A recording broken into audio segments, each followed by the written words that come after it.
Oi pessoal, eu sou a Andrea Martinelli do HuffPost Brasil e estou aqui no estúdio Rosa da Avon para conversar um pouquinho com a Daniela Grelan do Instituto Avon sobre câncer de mama e o trabalho do Instituto em relação à violência contra a mulher. Tudo bem, Dani? Tudo bem, Andrea. Muito bom, muito Obrigada legal conversar com você hoje. É um muito prazer. bom. Eu queria começar te perguntando por que o Instituto Avon elegeu o câncer de mama e também o enfrentamento à violência contra a mulher como uma bandeira, como uma causa, assim? Como que isso chegou a ser uma coisa muito forte no Instituto? Andréia, essa decisão partiu da escuta, de uma escuta das próprias mulheres. E o interessante é que em 1955, quando a Avon Foundation fez essa pergunta para as mulheres, quais são as causas que mais te preocupam, que são mais importantes para você? Naquela época, então há décadas atrás, a resposta era câncer de mama. Mas ainda esse ano, em 2017, a Avon conversou com 19 mil revendedoras Avon em todo o mundo, inclusive mais de 1.000 mulheres do Brasil, e fez a mesma pergunta. A gente queria entender se as causas que a gente abraçou há décadas atrás ainda são as mais relevantes. E a causa mais citada, de novo, foi o câncer de mama. Em segundo lugar, outros tipos de câncer que acometem a mulher e, em terceiro lugar, a violência contra a mulher. Então, nós abraçamos essas causas porque elas são uma demanda legítima das mulheres e representam os obstáculos mais prementes ao pleno desenvolvimento da mulher. Então, enquanto a Avon, como marca, se dedica ao empoderamento da mulher através do seu modelo de negócios e através do resgate da autoestima, o Instituto Avon trabalha para que a mulher supere duas das principais barreiras ao seu desenvolvimento, no campo dos direitos humanos, a violência contra a mulher, e no campo da saúde, o combate ao câncer de mama. Muito bom. E eu queria que a gente falasse agora um pouquinho especificamente sobre o câncer de mama, e depois a gente entrasse um pouco mais na questão da violência e nas outras causas que o Instituto abraça. Quais os compromissos, assim, como que o Instituto trata de fato a questão do câncer de mama? Tá claro. Ainda nessa conversa que eu comentei com você agora há pouco, essa conversa com milhares de mulheres no mundo inteiro, que aconteceu na verdade em duas etapas, na segunda etapa a gente aprofundou as perguntas na questão em relação ao câncer de mama. E a gente descobriu que entre as mulheres entrevistadas, mais de 50% ainda apontam razões para não procurar o seu médico. É um número muito grande. Entre essas razões, a vergonha, o medo. E a gente sabe que o câncer é uma doença que ainda ceifa por ano a vida de 500 mil mulheres no mundo inteiro.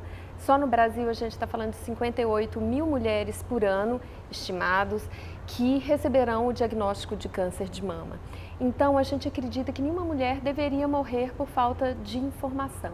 E nesse sentido o nosso compromisso é no sentido de levar informação, conscientização e prestação de serviço a mulheres de todo o Brasil. E a gente faz isso de diversas maneiras. Uma, através da própria produção e difusão de conhecimento. Produção de conhecimento através de pesquisas, desde pesquisas científicas que investigam, por exemplo, os fatores específicos de risco para a mulher brasileira, no caso do câncer de mama, e também através da divulgação de conhecimento, que é o que a gente está fazendo aqui nessa conversa. Sim. Levar a toda mulher o conhecimento sobre quais são os sinais do câncer de mama, quais são os fatores de risco. Será que entre esses fatores de risco existem alguns elementos que ela pode e deveria controlar? E se sim, o que fazer? Tanto para minimizar alguns fatores de risco, quanto para buscar ajuda no caso de um diagnóstico positivo. Em última análise, a gente acha que nenhuma mulher deveria lutar sozinha e é por isso que o Instituto trabalha para levar informação, sororidade a mulheres de todo o Brasil.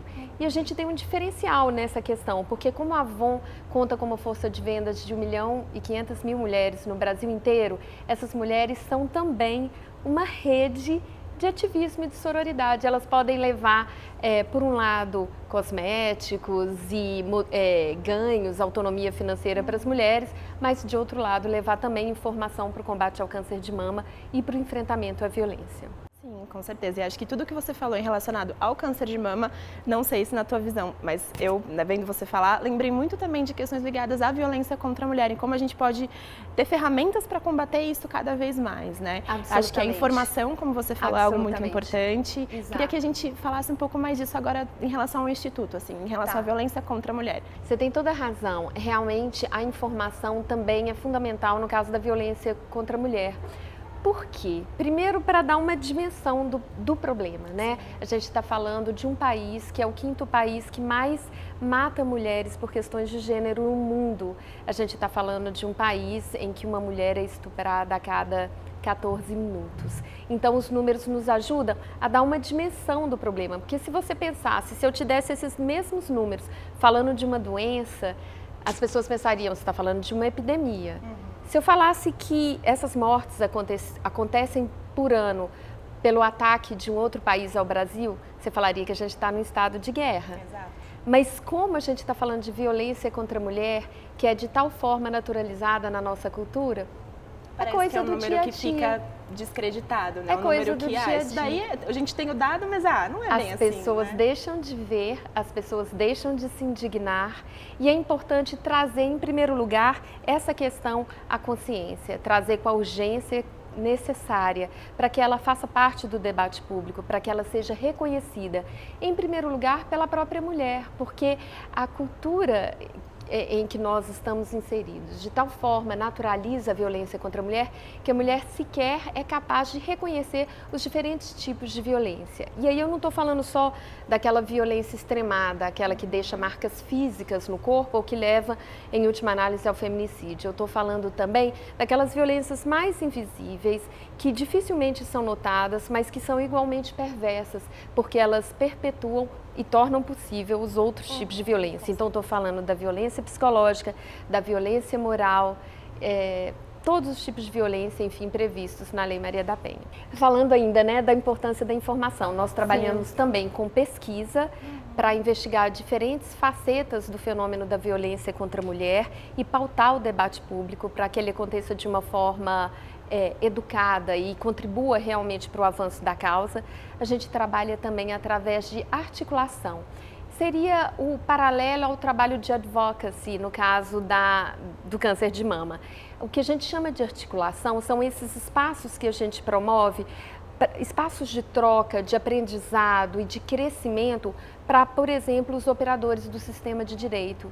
Então, a gente tem iniciativas como o Vital Voices, que é um treinamento que a gente faz com uma ONG americana. A gente trabalha com diversos operadores do sistema de justiça, Era isso que eu ia te diferentes perguntar atores. agora, das formas de atuação prática dessa coisa que o Instituto traz muito forte, né? Ah, sim.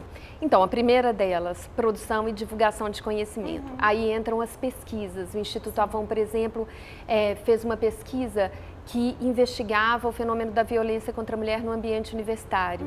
A resposta foi tão importante, tão grande no Brasil inteiro, que a gente já levou essa pesquisa a dezenas de universidades em todo o Brasil e esse número muda a cada mês. E o que a gente tem observado é que em cada ambiente que a gente vai e leva essa discussão, leva esse conhecimento, alguma coisa muda como consequência. Então, em primeiro lugar, produção e divulgação de conhecimento. Em segundo lugar, articulação. Articulação de quem? Dos principais atores que têm um papel definitivo na rede de proteção para a mulher em situação de violência. A gente está falando dos operadores das forças policiais, dos magistrados, dos promotores, da Defensoria Pública, das organizações da sociedade civil, dos assistentes sociais e também dos profissionais da saúde. A gente promove espaços em que eles possam trocar experiências e criar vínculos que, em última análise, funcionem para que eles trabalhem como uma cadeia coesa, integrada e que, em última análise, é muito mais eficaz no socorro à mulher em situação de violência. Além disso, a gente trabalha com mobilização e conscientização. O que a gente está fazendo aqui através do Giro pela Vida, no caso do câncer de mama, a gente faz com o Fórum Fale Sem Medo, no caso da violência contra a mulher. É um espaço em que a gente leva acadêmicos, líderes da sociedade civil para discutir o tema da violência e produzir o tipo de conhecimento, o tipo de transformação que a gente deseja. E a gente trabalha também com campanhas de conscientização. Um momento especial para isso são os 21 dias de ativismo, do final de novembro até o início de dezembro. Sim, aí é muito bom ver um trabalho como esse do Instituto, né, que dialoga, né, que eu acho que é isso que a gente precisa, conversar sobre esses temas e falar sobre isso. É exatamente isso. Inclusive, uma das nossas pesquisas, que foi a pesquisa do ano passado, que fala sobre o papel do homem na desconstrução do machismo, a gente viu que o vetor mais importante de transformação é o diálogo. É o diálogo entre mulheres, claro, espalhando a sororidade, mas principalmente no caso dos homens, que tem um papel definitivo no enfrentamento da violência contra a mulher, o diálogo de homem para homem. Porque o homem, muitas vezes, é o perpetrador da violência, na maioria dos casos, e se ele é parte do problema, ele tem que ser também parte da solução. E existem muitos homens, a pesquisa mostra isso pra gente, predispostos a trabalhar para uma sociedade mais equilibrada, em que homens e mulheres sejam respeitados, mas muitas vezes eles não sabem muito bem como fazer. E o nosso convite para os homens é esse: vocês têm um papel fundamental e insubstituível, conversar com outros homens. Com certeza. E, Daniela, as mulheres que quiserem conhecer melhor o trabalho do Instituto, como que elas podem fazer para entrar em contato com esse trabalho, com essa rede toda? Como que isso funciona? Bom, para todas as mulheres que querem conhecer mais sobre o trabalho do Instituto Avon, e não só conhecer mais, mas se engajar nesse trabalho que nos une, nessas causas que são importantes para todas nós, eu sugiro que vocês entrem em contato com o Instituto Avon através dos nossos canais no Facebook e também consultem o portal do Instituto Avon, onde nós colocamos todas as nossas pesquisas, um local onde nós temos todo um repertório de informação e de projetos sobre essa causa. O nosso portal é o www.institutoavon.org.br. Joia, obrigada, Daniela. Obrigada, Muito bom Andréia. conversar com você aqui hoje. Igualmente.